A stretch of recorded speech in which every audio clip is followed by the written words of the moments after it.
बिस्मिल्लाहिर्रहमानिर्रहीम। शुरू अल्लाह के नाम से जो बड़ा मेहरबान और नहायत रहम करने वाला है। टेडी किंग ब्लॉग के मोहतरम अजीज दोस्तों, अस्सलाम वालेकुम। मोहतरम नाजरीन, आज की इस वीडियो में हम पेश करने जा रहे हैं एक ऐसा वाकया जिसे सुनकर आप हैरत में पड़ जाएंगे। ये वाकया है एक शराबी की कब्र का और इस कब्र पर भौंकने वाले कुत्तों का। इस वाक्य को मुकम्मल तौर पर समझने के लिए इस वीडियो को एंड तक जरूर देखें। मोहतरम नाजरीन, एक नौजवान गांव से बाहर एक फैक्ट्री में मुलाजमत करता था, तो लिहाजा इसे अपने गांव से निकलकर फैक्ट्री जाने के लिए कुछ सफर करना पड़ता था। ये किसी भी गाड़ी या सवारी का सहारा नहीं लिया करता था, बल्कि रोजाना पैदल ही अपने काम पर जाया करता था। इसका ये कहना था कि यूं पैदल जाने से मेरी वर्जिश भी हो जाती है और इंसान चाको चौबंद रहता है, क्योंकि इसका गुजर गांव के खेतों और हरियाली में से होता था। यूज करता था। गांव के बाहर की जानब एक कब्रिस्तान भी मौजूद था, चुनांचे ये बाहर से गुजरते हुए अहले कबूर को सलाम भी कर दिया करता था और इनके हक में दुआ भी किया करता था। लेकिन दोस्तों, पिछले 3 रोज से रोजाना की बुनियाद पर एक इंतहाई अजीबोगरीब वाकया पेश आ रहा था, जो कि इसको समझ नहीं आ रहा था कि इस मामले की आखिर ये वजूहात क्या है, क्योंकि आज तक तो कभी ऐसा नहीं हुआ था। क्योंकि इसको तकरीबन 10 साल का अरसा गुजर चुका था, क्योंकि वो रोजाना अपनी फैक्ट्री जाते हुए इस कब्रिस्तान से गुजरा करता था और शाम को फैक्ट्री से घर वापस आने पर भी इसी कब्रिस्तान से गुजरा करता था। दोस्तों, कुछ यूं हो रहा था कि पिछले 3 रोज से जब भी वो कब्रिस्तान के पास से गुजरता तो इसको कब्रिस्तान के अंदर से कुत्तों के भौंकने की आवाजें आने लगती। चुनांचे वो परेशान तो था कि कब्रिस्तान के अंदर आवारा कुत्ते तो होते हैं, लेकिन वो इतने जोर से भौंकते नहीं हैं और ना ही वो इतना शोर मचाया करते हैं, क्योंकि कब्रिस्तान को तो वैसे भी शहर खामोश कहा जाता है। तो फिर शहर खामोश के अंदर ये कुत्ते इतने क्यों ज्यादा भौंक रहे हैं? इसकी परेशानी रोज बरोज बढ़ती जा रही थी और अब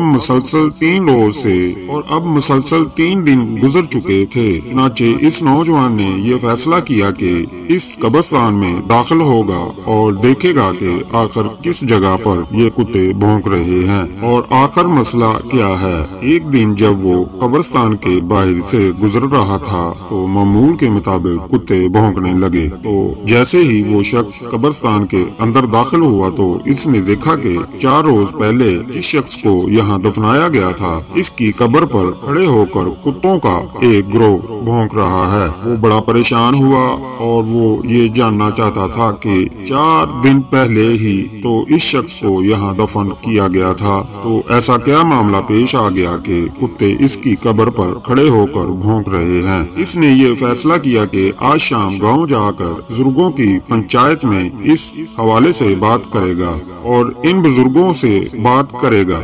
आज से 4 रोज पहले जो शख्स इस दुनिया से चला गया था, इसकी कब्र पर गुज़श्ता 3 रोज से कुत्ते भौंक रहे हैं। चुनांचे दोस्तों, वो शख्स अपने काम से फारग होकर जब घर आता है तो आकर तमाम अहवाल अपने गांव वालों के सामने बयान कर देता है। तो इसके बाद दोस्तों, क्या कब्र को खोला गया और अगर खोला गया तो इसके अंदर क्या मनाजर देखे गए और जो मनाजर देखे गए इनसे गांव वालों को क्या इबरत हासिल होगी। दोस्तों, गांव के बुजुर्गों ने ये फैसला किया कि किसी आलम या मुफ्ती से मशवरा किया जाए और फतवा लिया जाए कि इसी सूरत हाल में कब्र को खोलना चाहिए और क्या ऐसी कब्र को खोलना जायज भी है कि नहीं। मौलवी साहबान के अलावा इसके घर वालों की इजाजत भी जरूरी थी। तो वो तमाम बुजुर्ग इसके घर पहुंचे और वहां पहुंचकर सारा माजरा बयान किया कि इस तरह से पिछले 4 रोज से कुत्तों के भौंकने की आवाजें आ रही हैं, तो कब्र को खोल कर देखना चाहते हैं कि आखिर माजरा क्या है। तो इस शख्स के भाई ने कहा कि अगर आप खोल कर देखना चाहते हैं तो देख सकते हैं, हमारी तरफ से आपको इजाजत है, अलबत्ता हम आपके साथ नहीं जाएंगे, आप अकेले जाकर इसकी कब्र कुशाई कर सकते हैं। اور یہ دیکھ سکتے ہیں کہ اندر کیا معاملہ پیش آ رہا ہے۔ بظاہر یہ لوگوں کے لیے بڑی حیرانگی کی بات تھی کہ یہ ایک بھائی اپنے سگے بھائی کی قبر کشائی کے موقع پر وہاں موجود ہونے کے حوالے سے کہہ رہا تھا۔ لوگوں نے اس بات پر زیادہ توجہ دینے کی بجائے یہ سوچا کہ پہلے قبر کھول کر دیکھا جائے کہ ہو سکتا ہے کہ وہ وجوہات سامنے آ جائیں، اور یہ بھی ہو سکتا ہے کہ دونوں بھائیوں کی آپس میں انبن ہو جس کے باعث اس نے ایسا بیان دیا ہے اور ایسی بات کی ہے۔ چنانچہ دوستو، اس کے لواحقین تو قبرستان نہ گئے، لیکن اب گاؤں میں سے ایک بڑا ہجوم قبرستان میں موجود تھا اور کھدائی کا سامان بھی وہاں آ چکا تھا۔